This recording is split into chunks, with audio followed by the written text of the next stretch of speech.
একটা সুন্দর বিশাল জঙ্গলের মধ্যে বাস করত নানা ধরনের প্রাণী। সেখানে ছিল একটা হালকা রঙের খরগোশ, নাম রবি, এক প্রফুল্ল বানর, নাম মিঠু, এবং এক সাহসী সিংহ, নাম সোহান। তারা তিন বন্ধু খুব ভালো বন্ধু ছিল। তবে রবি ছিল একটু ভীতু, মিঠু ছিল হইচই করা, আর সোহান ছিল সাহসী এবং মেধাবী। একদিন তারা শুনতে পেল যে জঙ্গলের ঠিক মাঝখানে একটা রহস্যময় গুহা আছে, যেখানে কেউ এখনো পর্যন্ত ঢুকতে সাহস করেনি। তিন বন্ধু ঠিক করলো তারা গুহাটি খুঁজে বের করবে। শুরু হলো তাদের সাহসী অভিযান। যাত্রা শুরু হলো ভোরবেলা। সোহান তার বিশাল পা দিয়ে পথে পথ দিয়ে এগিয়ে চলছিল, কিন্তু রবি একটু পিছনে পিছনে হাঁটছিল। তার চোখে মুখে ভয়। দূর, আমি কি পারবো এই বিপদ থেকে বাঁচতে? এই বলে মাঝে মাঝে হালকা গলার শব্দ তুলছিল।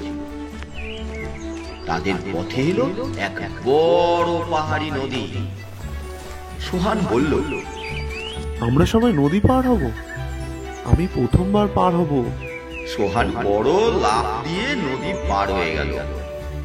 তারপর মিঠু কিরকম একটা দোলনা করে নদী পার হয়ে গেল।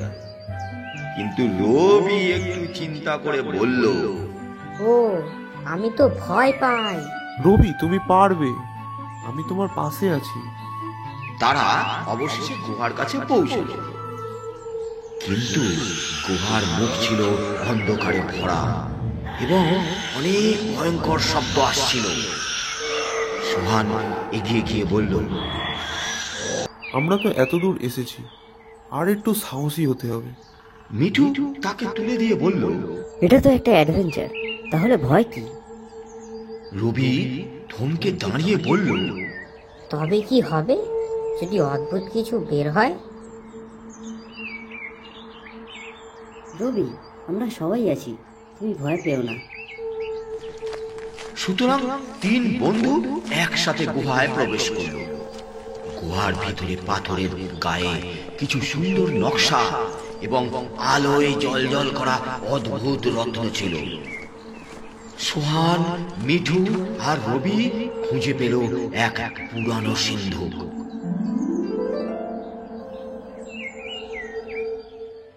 তিন বন্ধু বুঝতে পারলো এই ফলটা তাদের বন্ধুত্বের প্রতীক।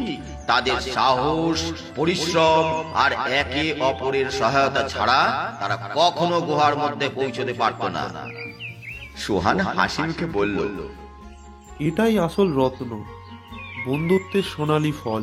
এখন আমি বুঝতে পারছি, ভয় সবসময় জয় করা যায় যদি বন্ধু সাথে থাকে। ঠিক বলেছ, বন্ধুরা একে অপরকে শক্তি দেয়। এভাবে জঙ্গলকে সঠিকভাবে জয় করে ফিরল তারা। ফিরে এসে তারা সবাই খুশি এবং তাদের মধ্যে বন্ধুত্ব আরো শক্তিশালী হয়ে উঠল।